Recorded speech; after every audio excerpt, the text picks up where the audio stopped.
The transport ship Horizon's Edge shuddered violently as it tore through the atmosphere of Kepler 442b, trailing smoke and fire. Jake Morrison gripped the pilot's seat, his knuckles white as alarms screamed throughout the cabin. "Brace for impact," Captain Helen Bradford shouted over the comm system.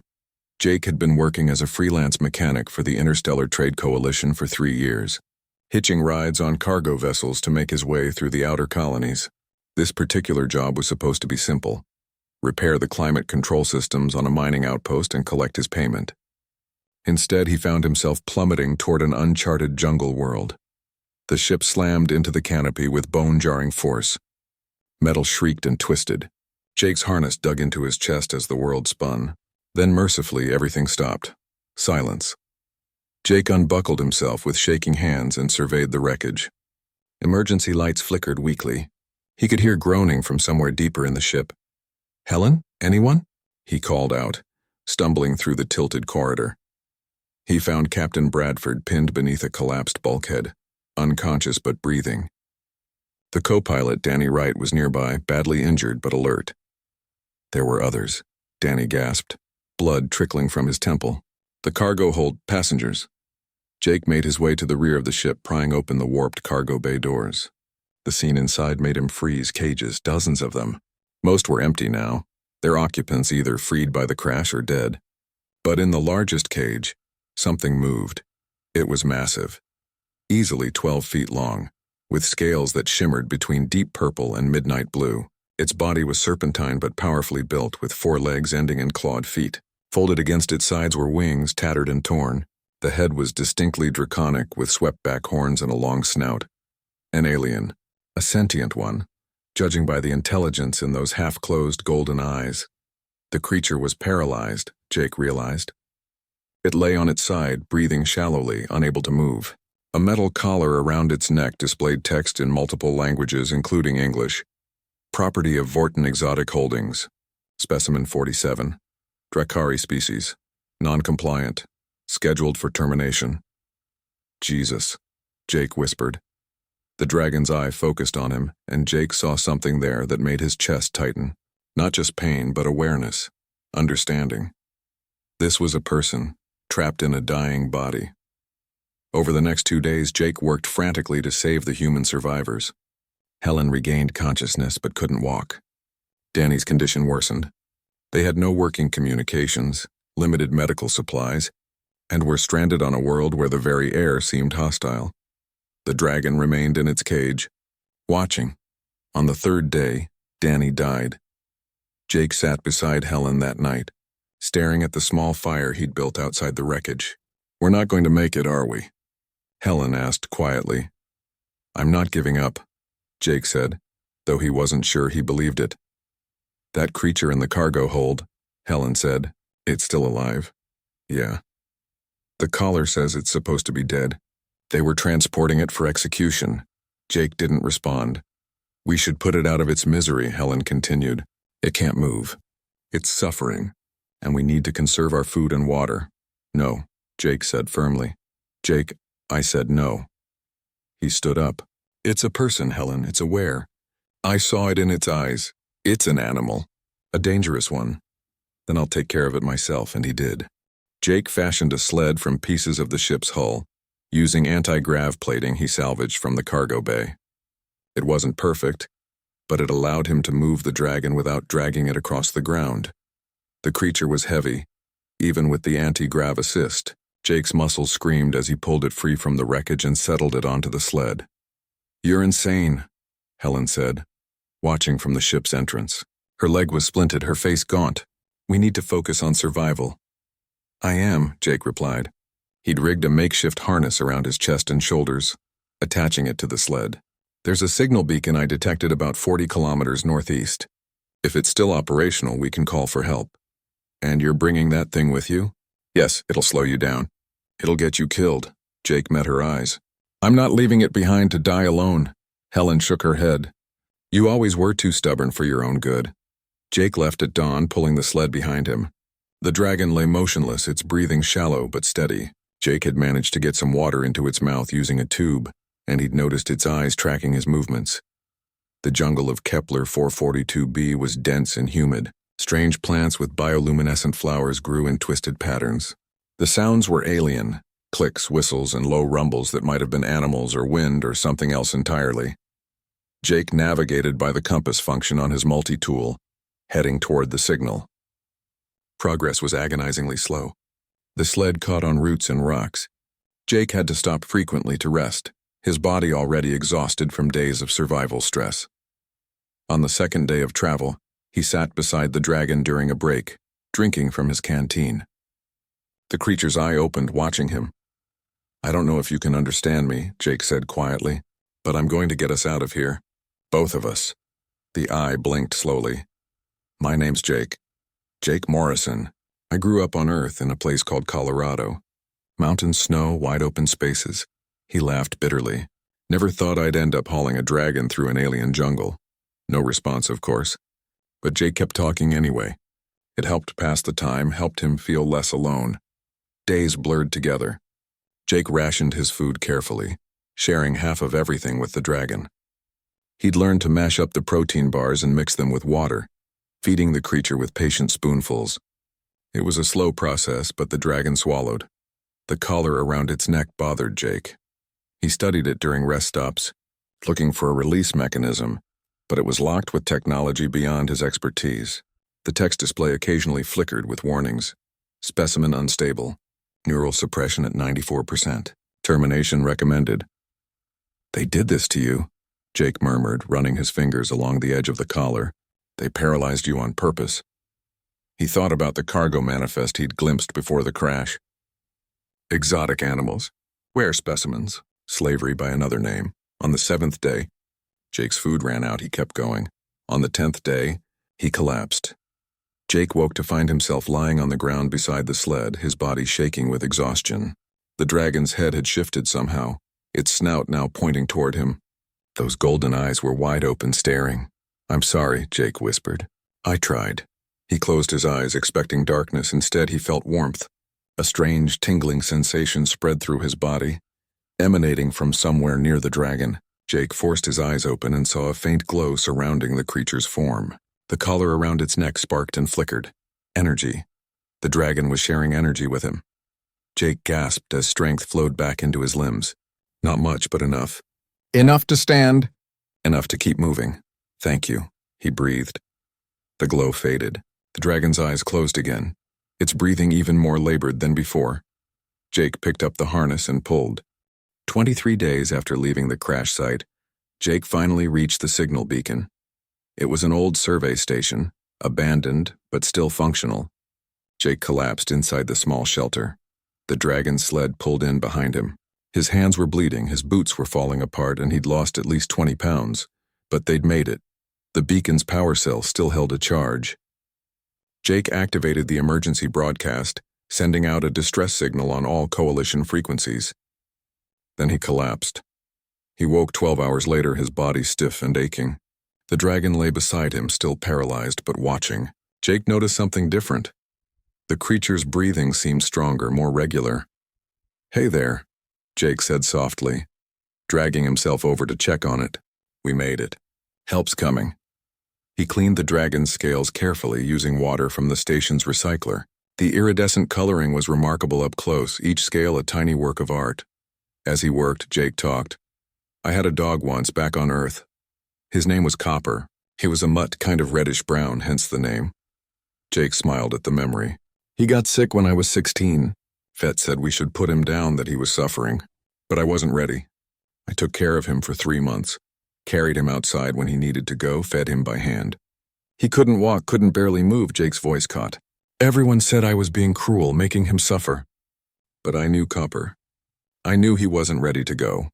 And one day he just got better. Started walking again. The vet called it a miracle." He looked at the dragon. "He lived another 4 years after that. Happy years. I'm glad I didn't give up on him." The dragon's eye tracked Jake's face. Then impossibly its mouth moved. Just slightly. Jake heard a sound like wind through a cave formed into something almost like speech. The "thank you." Jake's heart stopped. "You can talk?" The dragon's eye closed, the effort clearly exhausting. But Jake had heard it. "Communication. What's your name?" Jake asked urgently. Can you tell me your name? Silence for a long moment. Then barely audible. Zareth. Zareth, Jake repeated, testing the name. I'm Jake, and I promise you, Zareth, I'm not giving up on you. Over the next few days, as they waited for rescue, Jake worked on the collar. He used every tool in the station, every trick he'd learned as a mechanic. The device was sophisticated, designed by the Vortan Corporation to suppress neural function in captured specimens. Monsters. They were monsters to do this. Jake finally found a bypass circuit. It took him 6 hours of careful work, but he managed to reduce the suppression field by 15%. Zareth's breathing deepened. One of the dragon's clawed feet twitched. Zareth? Can you hear me? Yes. The voice was clearer now, resonating with a deep melodic quality. Your kindness is unprecedented. How long have you been paralyzed? 8 months. Captured on my homeworld, transported, sold, resold. Zareth's eye opened, and Jake saw rage there alongside the gratitude. They said I was too aggressive, too resistant. Scheduled for termination and harvesting. Harvesting? My scales, my organs, my bones, all valuable on the black market. Jake felt sick. I'm going to get that collar off you. I swear it, Jake Morrison. Zareth said his name with careful pronunciation. Why help me? Your people profit from mine. Not my people, Jake said firmly. Those people, the ones who did this to you, they don't speak for humanity, just like I'm guessing you wouldn't want to be judged by the worst of your species. Zareth made a sound that might have been a laugh. Wisely spoken. They talked through the night. Zareth told Jake about the Drakari homeworld, a planet of crystal caves and thermal vents, where dragons soared through methane-rich atmospheres and built cities of living stone. He spoke of poetry and mathematics, of family bonds and ancient traditions. In return, Jake shared stories of Earth, of humanity's struggles and triumphs, of the slow expansion into space. We're not so different, Jake said. Your people, mine. We all want the same things: freedom, purpose, connection. You risk much for me, Zareth observed. If rescue comes and they see me with you, there may be complications. The Vortan Corporation has legal ownership papers. Then we'll deal with it, Jake said. Together. The rescue ship arrived on day 32. It was a coalition patrol vessel responding to Jake's distress beacon. Captain Greg Palmer was efficient and professional, leading a team of 6 down to the survey station. Jake Morrison? Palmer asked, looking at the gaunt, bearded man who met them at the door. That's me. We received your distress call. How many survivors? Just me from the horizon's edge, Captain Bradford and the others? Jake shook his head. I couldn't save them.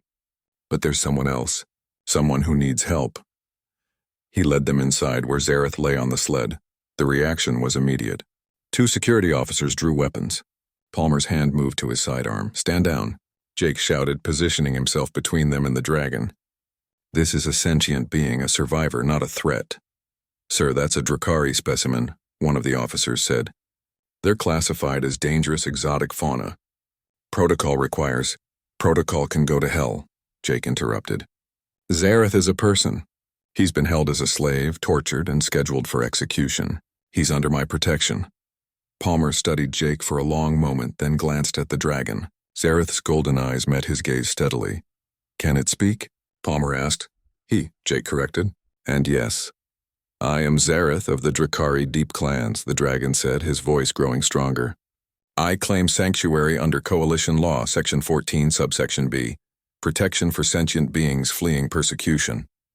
Palmer's eyebrows rose. You know Coalition Law? I was studying it when I was captured. Ironic, perhaps. Zareth managed a sardonic tone. I had hoped to become an ambassador between our peoples. Instead, I became merchandise. The captain holstered his weapon. We'll need to sort this out properly. But for now, let's get you both to the ship. Medical team. On board the rescue vessel, Jake refused to leave Zareth's side as the medical officers examined the dragon. The ship's doctor, a pragmatic woman named Lisa Chen, worked carefully. This collar is a neural suppression device, she reported. Highly illegal under coalition medical ethics laws. I can remove it, but the process will be delicate. Do it, Jake and Zareth said simultaneously. The procedure took 3 hours. Jake held Zareth's foreclaw the entire time. Feeling the slight tremors that ran through the dragon's body, a sensation slowly returned. When the collar finally came off, There was a moment of stillness. Then Zareth screamed. It wasn't a sound of pain but of release. A fury and joy and terrible overwhelming freedom. The dragon's body convulsed, muscles firing randomly after months of forced stillness. Medical staff rushed forward, but Jake stayed close, murmuring reassurances. "You're okay. You're safe. I've got you." Gradually, the spasms subsided. Zareth lay panting, his entire body trembling with effort. Then slowly, deliberately, he lifted his head. Jake laughed, tears streaming down his face. "You're moving." "I am." Zareth's voice was filled with wonder. He flexed a claw, then another. His tail twitched. His wings rustled. "I am moving." The recovery was not instantaneous. Months of paralysis had atrophied Zareth's muscles. But with physical therapy and Jake's constant support, progress came quickly. Within a week, Zareth could stand, albeit shakily. Within 2 weeks, he could walk short distances. His intelligence and determination accelerated the process beyond what the doctors expected. But there were complications. The Vortan Corporation filed a claim with the Coalition Trade Authority, demanding the return of their property. They presented ownership documents, purchase receipts, and transportation manifests. Legally, they had a case. Jake was furious. "You can't own a person." "The Drakari are not classified as persons under current Coalition taxonomy," the legal officer explained apologetically. "They're listed as Category 3 exotic fauna, intelligent but non-technological." That's insane. Zareth speaks 6 languages, understands complex mathematics, and has more dignity in one claw than these slavers have in their entire company. The case went to arbitration. Jake testified passionately about Zareth's intelligence, about their conversations, about the dragon's knowledge and aspirations. Zareth himself spoke, eloquently arguing for the recognition of Drakari sapience. But the corporations had power and money, and lawyers who specialized in finding loopholes. The verdict came down on day 47 of the rescue. Zareth would be returned to Vortan custody pending a full sapience evaluation, which could take years. "No," Jake said flatly. "Absolutely not." "Mr. Morrison, you don't have a choice," the arbitrator said. "There's always a choice." That night, Jake had spent the previous 3 days preparing. He'd called in every favor he was owed, contacted old friends in the underground colonies, and liquidated his savings. A smuggler named Kyle Burton agreed to help for a price. They rendezvoused with his ship, the Wandering Star, at a remote refueling station. "You're officially fugitives now," Kyle said as they boarded. "Coalition wants you both for questioning. Vortan's put a bounty out. This isn't going to be easy." "Nothing worth doing ever is," Jake replied. Zareth, now able to walk steadily and even glide short distances with his healing wings, bowed his head to Kyle. "Your assistance is appreciated, Captain Burton." "Yeah, well, I've never liked those corporate bastards anyway." Kyle grinned. "And anyone crazy enough to carry a paralyzed dragon halfway across a jungle has earned my respect." "Where are we headed?" "The Drakari homeworld," Zareth said. "My people need to know what's happening. They need to know that the Coalition permits our enslavement." The journey took 2 months, sneaking through neutral zones and avoiding Coalition patrols. During that time, Zareth continued to heal. His strength returned, and with it, his full personality emerged. He was witty, sharp-tongued, and fiercely intelligent. He debated philosophy with Jake late into the night cycles, argued politics with Kyle, and composed poetry in his native language that made the translator struggle to capture its beauty. "You gave me more than my life," Zareth told Jake one night as they watched the stars streak past the viewport.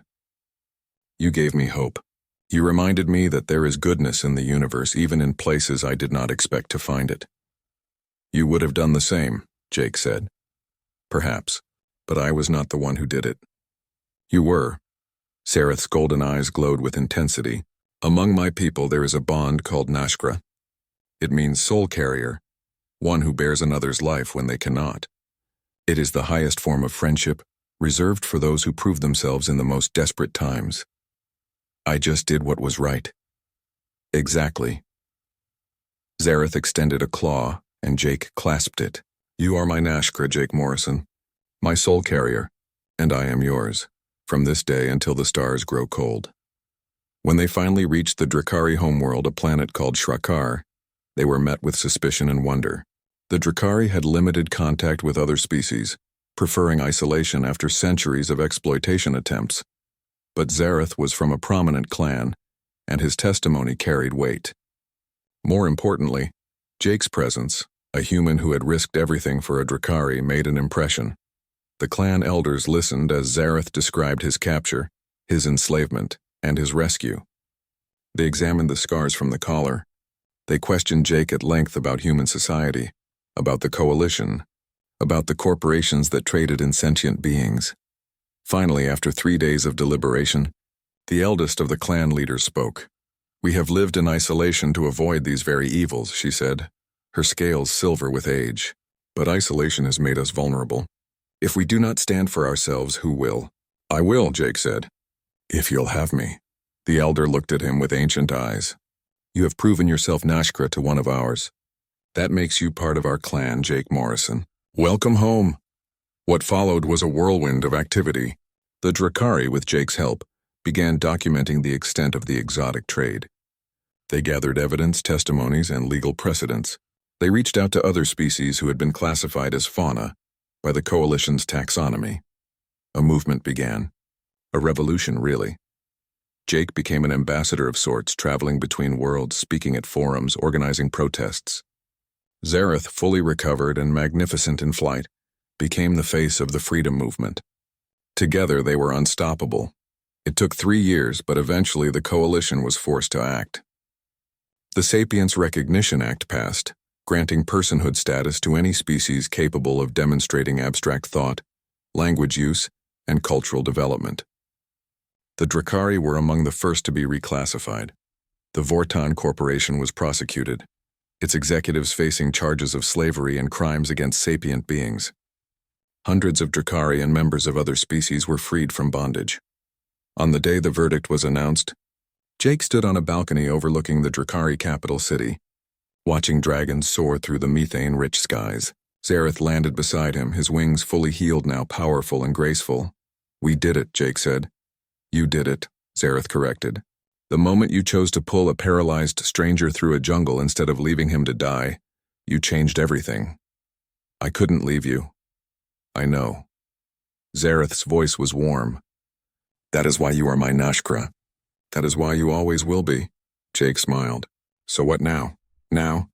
Zareth spread his wings, the membrane catching the light of Shrakar's twin suns. "Now we keep flying. There are other species that need help, other wrongs to right, and I know a good mechanic who's stubborn enough to see it through." "Damn right I am." Together, human and dragon, they launched into the sky, side by side, ready to face whatever came next. Jake had carried Zareth when the dragon couldn't fly. Now Zareth would carry Jake to heights he'd never dreamed possible. And somewhere in the distance, across a galaxy full of injustice and hope, others watched and thought, "If they can do it, maybe we can too." The revolution had only just begun. The end